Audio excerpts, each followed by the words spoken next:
दोस्तों, आप सभी को मेरा प्रणाम। आइए दोस्तों, आज की कहानी शुरू करते हैं। एक बार एक बहुत बड़ा नेता एक साधु के छोटे से आश्रम में गया। वह साधु के बारे में बहुत सुना हुआ था, तो उसके मन में आया कि मैं एक बार जा कर के देखता हूँ कि लोग उसकी इतनी तारीफ क्यों करते हैं। जब वह उस आश्रम में गया तो वहाँ पर एक छोटा सा कमरा था, जहाँ पर एक कालीन बिछा हुआ था। वहाँ पर कुछ लोग नीचे बैठे हुए थे और साधु जी सामने बैठे हुए थे। कुछ सवाल जवाब चल रहा था। वह नेता उस आश्रम में आया और उस नेता के साथ में 4 बॉडीगार्ड भी थे और उसकी यह आदत थी कि जहाँ पर भी वह जाता था, लोग अपनी जगह से खड़े हो जाते थे और उसकी तरफ देखते थे, हाथ जोड़ते थे और सर झुकाते थे। लेकिन यहाँ पर ऐसा कुछ भी नहीं हुआ। साधु व्यस्त होने के कारण उसकी तरफ देख तक नहीं पाया। नेता को लगा कि यह मेरी बेइज्जती है और वह इस बात से गुस्सा हो गया। नेता ने थोड़ा गुस्से से साधु की बात को बीच में काटते हुए कहा कि मैं आपसे कुछ कहना चाहता हूँ। साधु ने उसकी तरफ देखा और बोले, आप थोड़ी देर रुकिए, पहले मैं इनके सवाल का जवाब दे दूं, उसके बाद मैं आपसे बात करता हूँ। तब तक आप अगर चाहे तो आप बैठ सकते हैं। बस साधु का इतना कहने की ही देरी थी। नेता का चेहरा गुस्से से लाल हो गया और फिर उसने अपना सारा गुस्सा उस साधु पर निकाल दिया। अभी तक वह नेता बहुत तमीज से आप कहकर बात कर रहा था, लेकिन अब वह तू तड़ाक पर उतर आया। नेता ने उस साधु को कहा, तुझे पता भी है मैं कौन हूँ और तू किससे बात कर रहा है?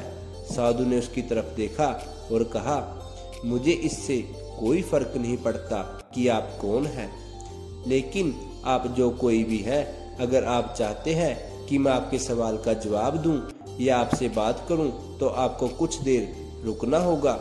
और साधु की यह कहते ही नेता गुस्से से पागल हो गया और वही सबके सामने चीखने चिल्लाने लग गया। अब मैं तुझे तेरी असली औकात दिखाऊंगा। तूने मुझसे पंगा लेकर के ठीक नहीं किया। तुझे पता भी है मैं तेरे बारे में क्या सोचता हूँ। साधु ने फिर से नेता की तरफ देखा और बड़े ही प्रेम से कहा कि मुझे इससे कोई फर्क नहीं पड़ता कि आप मेरे बारे में क्या सोचते हैं। आप जो चाहे वह मेरे बारे में सोच सकते हैं। फिर नेता ने उससे कहा कि तू चाहे सुनना चाहता है या नहीं, लेकिन मैं तुझे यही सबके सामने बताऊंगा कि मैं तेरे बारे में क्या सोचता हूँ। तू कोई साधु नहीं है, तू एक बहुत ही घटिया इंसान है। तू एक डोंगी है, पाखंडी है और यहाँ भी जितने भी लोग बैठे हैं उन सबको बेवकूफ़ बना रहा है। तेरा बस एक ही मकसद है, इन लोगों की जेब में जितना भी पैसा है वह सब तेरे पास में आ जाए। तू अपने फायदे के लिए इन लोगों का इस्तेमाल कर रहा है और अब मैं तुझे नहीं छोड़ने वाला हूँ। पूरी दुनिया के सामने तेरा पर्दाफाश करूँगा। लेकिन उसके इतना बोलने के बाद भी हल्की सी मुस्कान उस साधु के चेहरे पर बनी ही रही। यह देखकर वह और भी तिलमिला गया और उसने कहा, अब बहुत हो गया, अब मैं यहाँ 1 मिनट भी नहीं रुकूंगा। अभी भी तेरे पास मौका है। अगर मुझसे माफ़ी मांगनी है या मुझसे कुछ कहना है तो कह सकते हो। इतना सब होने के बाद भी साधु के चेहरे पर एक मुस्कान थी और वह बिल्कुल शांत थे। और फिर उन्होंने अपनी आंखें बंद करी और फिर साधु ने अपनी आंखें खोली, हाथ जोड़े और कहा कि मुझे आपसे कोई गिला शिकवा नहीं है। आपके लिए मेरे मन में कोई भी गलत ख्याल नहीं है। जो भी मेरे बारे में आपने कहा वह आपकी अपनी सोच थी, तो मुझे आप में कोई भी बुराई नजर नहीं आती है। मुझे आप बहुत ही भले इंसान लग रहे हैं। और साधु के इतना कहते ही नेताजी का दिमाग 7वें आसमान पर पहुंच गया। उसके चेहरे पर एक अजीब सी खुशी थी, क्योंकि उस साधु ने वही कहा जो बाकी सब लोग उस नेता को कहते हैं। और वह खुशी खुशी उस आश्रम से अपने घर की तरफ चला गया और जाकर के अपने पिताजी के साथ में बैठ गया। उसके पिताजी ध्यान में थे। उन्होंने पूरी जिंदगी सिर्फ लोगों की सेवा करी और बदले में कुछ भी उम्मीद नहीं की। तो थोड़ी देर बाद जब उन्होंने अपनी आंखें खोली और देखा अपने बेटे को अपने साथ बैठे हुए, तो उनके बेटे के चेहरे पर आज एक अजीब सी खुशी थी जो आज से पहले उन्होंने कभी नहीं देखी।